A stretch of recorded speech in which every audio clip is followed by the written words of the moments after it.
I was there when the final signal from Earth reached the Conclave. I sat in the crystal hall on the capital world of Valera, surrounded by the most powerful beings in the galaxy, and I listened to a sound that would haunt me for the rest of my existence. It was not a scream. It was not a plea for mercy. It was a single human voice, impossibly calm, saying words that would turn our empire to ash. The voice said, "We remember. We endure. We will return." Then the signal died, and with it, the cradle of humanity. My name is Thalen, and I am what you would call a chronicler. The conclave of sentient races tasked my species with recording history without bias, without emotion, without the taint of politics. For 3,000 standard years, I performed my duty flawlessly. I documented the rise and fall of civilizations, the mapping of star clusters, the diplomatic treaties that bound 100 different species into a single glorious union. But nothing I ever wrote down prepared me for the day we destroyed Earth, and nothing in all my centuries of study could have predicted what came after. The story of humanity is not just a record of events. It is a warning. It is the most terrifying example of what happens when you push a species beyond the breaking point and expect them to shatter. Humanity does not shatter. Humanity hardens. Humanity adapts. Humanity rises. The first contact with Earth was an accident.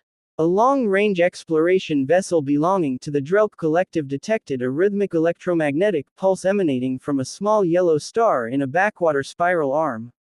At first, the Drelk believed they had found a pulsar or a natural phenomenon, but when they decoded the signal, they realized it was a primitive broadcast of music and images. The species called themselves humans, and they were barely a Type 0 civilization. They had split the atom, walked on their moon, and sent fragile probes to the outer edges of their solar system, but they had no faster-than-light travel, no understanding of subspace mechanics, and no unified planetary government. By every metric the Conclave used to measure intelligence and progress, humanity was a footnote, a curiosity, a species that would either destroy itself or stagnate on its home world for another 1,000 generations. The Conclave convened to decide what to do about this new discovery. There were species who argued for peaceful uplift, bringing humanity into the fold slowly, sharing technology, guiding their development. There were others who argued for quarantine, a protective shell around the Sol system to prevent contamination until humans proved themselves worthy. But the Krell Dominion, the most influential military power in the Conclave, had a different perspective. The Krell were an ancient warrior race, massive reptilian creatures with scales that could deflect plasma fire and minds honed by millennia of conflict. They saw in humanity not a potential ally, but a potential threat. The Krell High Warmaster, a being named Vorith, stood before the Crystal Hall and delivered a speech that I will never forget. He played the broadcasts we had intercepted, showing human history in all its brutal glory. Wars, genocides, rebellions, weapons of mass destruction, acts of staggering cruelty followed by acts of breathtaking compassion. Humans, Vorith said, were a contradiction. They could create symphonies and then burn cities. They could save a stranger's life and then exterminate an entire population. Such a species, he argued, could not be trusted. If we let them grow, if we let them reach the stars, they would bring their chaos with them. They would not adapt to the Conclave. They would consume it. There were protests. The Silveran Enclave, a peaceful race of empathic beings, pleaded for mercy. They claimed to sense a great potential in humanity, a capacity for love and loyalty that could enrich the entire galaxy.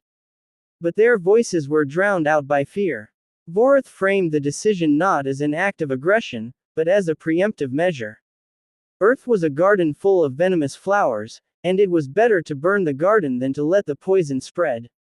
The vote was held in secret, away from public scrutiny. I was one of the few beings allowed to witness it.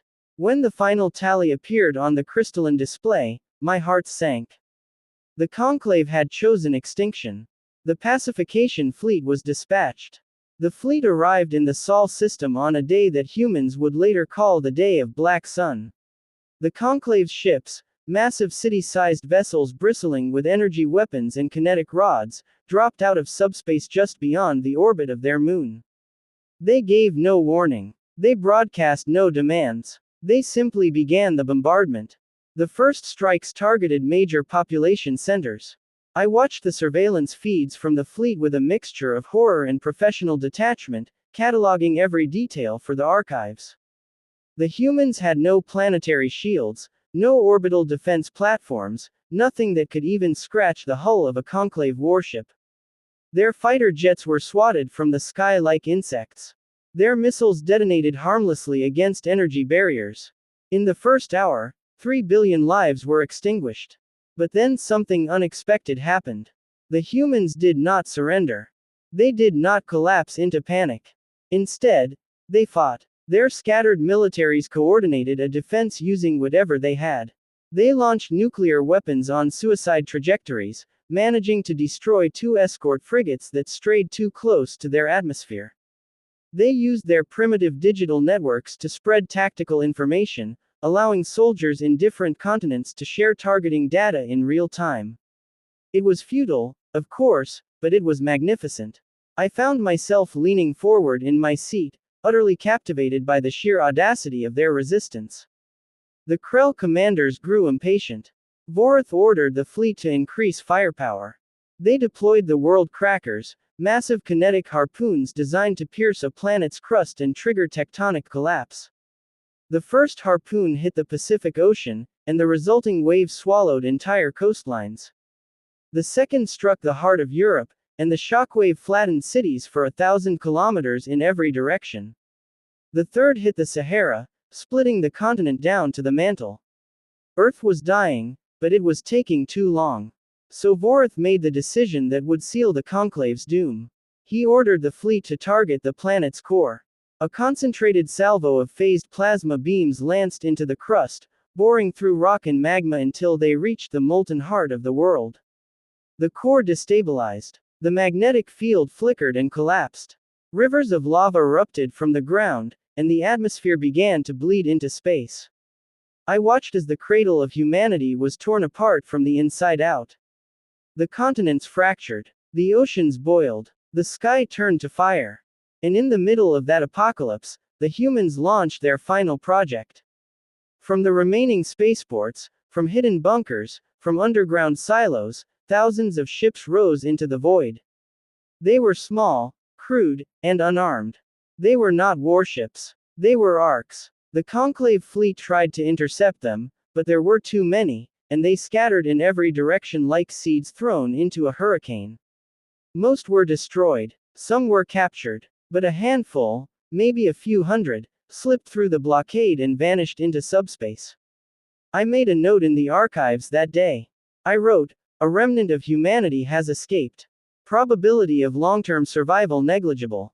Recommendation: no further action required." I have never been so wrong in my life.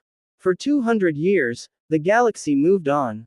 Earth became a debris field, a graveyard of cooling rock and frozen bodies, and the Conclave declared the mission a success. The threat was eliminated. Humanity was erased from the galactic memory, except for a single entry in the archives and a few scattered artifacts kept in museums. The Krell Dominion expanded its influence. The Silveran mourned in silence. I returned to my duties, documenting trade disputes and border skirmishes, but I could never quite shake the memory of those ships fleeing into the darkness. Something about it felt unfinished. And then, on a quiet morning in the capital, the signal came. It originated from a star system on the opposite side of the galaxy, a region we had barely mapped, a place where no intelligent life was known to exist. The signal was crude at first, just a repeating pulse, easy to ignore.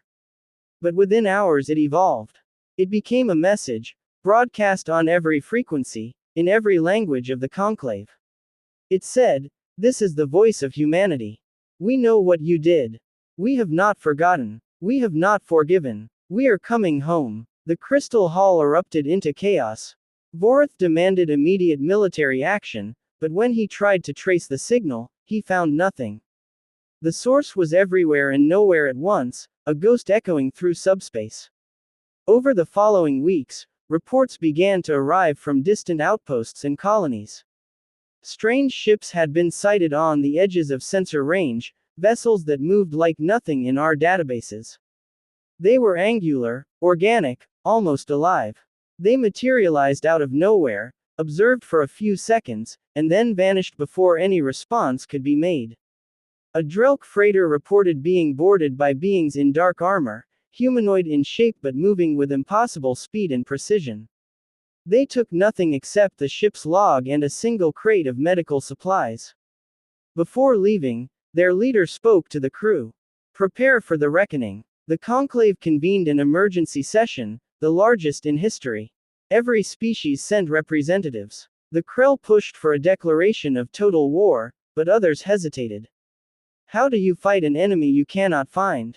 The Silveran Enclave sent a message of their own, a plea for peace broadcast into the void, but no reply came. Then the attacks began. Not on military targets, not on population centers, but on our infrastructure. Supply lines went dark. Communication relays were dismantled with surgical precision. A single Krell shipyard orbiting a gas giant was infiltrated, and every warship under construction was destroyed in a series of controlled explosions. The base commander recorded a message before he died, and it contained only one sentence. They came in silence and left nothing but shadows. Panic spread across the Conclave. For the first time in our history, we were fighting an enemy who understood us better than we understood ourselves. The humans, it turned out, had not merely survived. They had transformed. The Ark ships that escaped Earth carried not just refugees, but the sum total of human knowledge, their art, their science, their history, their rage. They had 2 centuries to rebuild, and they spent every second of it preparing. On a rogue planet far from any star, they built a new civilization. They called it Haven, but it was no paradise. It was a forge. Every human born after the fall of Earth was raised on stories of what was taken from them. They learned the names of the species that voted for their extinction, the faces of the commanders who gave the order, the historical records we had so arrogantly preserved in our archives. They turned their grief into purpose, their sorrow into steel. And they evolved. They merged their biology with technology, creating warriors who could breathe in vacuum, see in darkness, and heal from wounds that would kill any other species. They designed ships that could bend space around them, moving faster than light without leaving a trail. They crafted weapons that bypassed shields entirely, striking directly at a target's atomic structure. They became what we should have feared they would become, and they did it precisely because we tried to destroy them. The war, if you could call it that, lasted exactly 47 days. The Conclave assembled the largest fleet ever gathered, thousands of warships from a dozen species, and sent them to the coordinates of the last known human transmission. When they arrived, they found a single planet, barren and lifeless, surrounded by a ring of debris. At first they believed they had uncovered a hidden base, but the debris was not natural. It was a monument. Every piece of wreckage was a fragment of the Ark ships that had carried humanity to safety, arranged in a massive orbital sculpture that spelled out a single word in the language of the ancient Romans. Remembrance. The fleet commander, a Krell admiral named Dakroth, ordered a full scan of the system. For minutes, nothing happened. Then, from the surface of the planet, a light appeared. Not a weapon, but a projection, a hologram so vast it could be seen from orbit. It showed a human face, an elderly woman with eyes like dying stars and a voice that could crack mountains. She spoke directly to the fleet, and her words were carried on every channel. She said, "I am the last of the first generation, the ones who fled Earth while it burned. I was 7 years old when you murdered my home. I watched my parents vaporized by your energy beams. I spent my entire life preparing for this moment, and I want you to understand something before the end. We could have come back centuries ago. We could have rained fire on your worlds, shattered your cities, and salted your soil. We had the power. We still do. But we are not you. We are not the monsters who kill children in their beds and call it justice. We are humanity. We rise not by dragging others down, but by climbing higher. Today we will show you what we have become, not through destruction, but through demonstration. Watch. The projection faded, and the planet below began to change. The barren surface rippled and shifted. Canyons filled with water. Mountains grew green with vegetation. A dead world transformed in seconds into a living paradise. And then, rising from the surface, a fleet of ships emerged. They were not warships. They were city ships, massive vessels carrying millions of humans, their architecture a blend of technology and nature so beautiful it brought tears to my eyes. They did not fire a single weapon. They simply rose, thousands of them, and began flying toward the Conclave fleet. The Krell opened fire. Their plasma beams and kinetic rounds streaked across the void, but they passed right through the human ships as if they were not there. The ships were real, but they were also phased, existing in a dimensional slipstream that made them invulnerable to conventional attack. Dakroth ordered his fleet to retreat, but it was too late. The human vessels surrounded them, not attacking, simply watching. The same voice echoed through every ship in the fleet, overriding all communications. She said, "You are not our prisoners. You are our witnesses. Go back to your conclave and tell them what you saw. Tell them humanity lives. Tell them we are not coming for revenge, but we are coming for justice. The vote for our extinction was recorded in your archives. Every being who raised a hand to condemn us will be held accountable. Every species that stood by and did nothing will face our judgment. Not death. We do not deal in death. You will face the truth, and you will live with it for the rest of your existence." The fleet was allowed to return. When Dakroth delivered his report to the Crystal Hall, the silence was suffocating. The Krell Dominion immediately began fortifying their home world, but the humans did not attack. Instead, they started appearing on every conclave world, not as invaders, but as emissaries. They walked our streets, not in armor, but in simple robes, their faces calm, their eyes ancient. They asked for audiences with our leaders, and they brought records. Detailed, undeniable records of the vote that doomed their home, of the orders given, of the weapons used. They published these records across every public network, translated into every language. The Conclave's citizens, who had been told a sanitized version of the pacification for 2 centuries, were suddenly confronted with the unvarnished truth. The Silveran Enclave broke their silence and issued a formal apology, offering reparations and a permanent seat on the Conclave Council. The Drelk Collective, whose ancestors had provided logistical support for the pacification fleet, dissolved their government in shame. But the Krell Dominion refused to bend. Vorith, now ancient but still commanding, declared that humanity's demands for justice were simply a prelude to conquest. He gathered his remaining fleets and prepared for a final battle. He got one, but not the one he expected. The humans did not send warships. They sent a single person, the same elderly woman whose face had appeared over that barren world. She walked directly into the Krell Senate chamber, unarmed and unprotected, while Vorith sat on his obsidian throne surrounded by armed guards. The footage of that confrontation has been viewed trillions of times. It is the most famous recording in galactic history. The old woman, barely 5 feet tall, stood before the massive reptilian warmaster and spoke in a voice that carried no anger, only sorrow. She said, "Vorith, son of Krath, warmaster of the Krell Dominion, you are responsible for the deaths of 9 billion human beings. You burned our world and scattered our people. You tried to erase us from existence. I am here to offer you a choice. You can step down, dissolve your military, and submit to the oversight of a new interspecies council, or you can face the consequences of your actions alone." Vorith laughed. He actually laughed, a deep rumbling sound that echoed through the chamber. He told her she was a fool, that his warriors would never surrender, that the Krell Dominion had never been defeated in 10,000 years of history. The old woman nodded, and then she did something that no one could have predicted. She reached up and touched the side of her head, and the chamber was suddenly filled with light. Every Krell in the room, from the warmaster to the lowliest guard, froze in place. Their eyes went wide, and they began to scream. Not in pain, but in grief, in horror, in overwhelming empathy. The humans had not just evolved physically. They had unlocked the deepest secrets of the mind. They had the power to share memories directly, to make another being experience exactly what they had experienced. And the old woman, this tiny fragile human, had just forced Vorith and his entire council to witness the fall of Earth.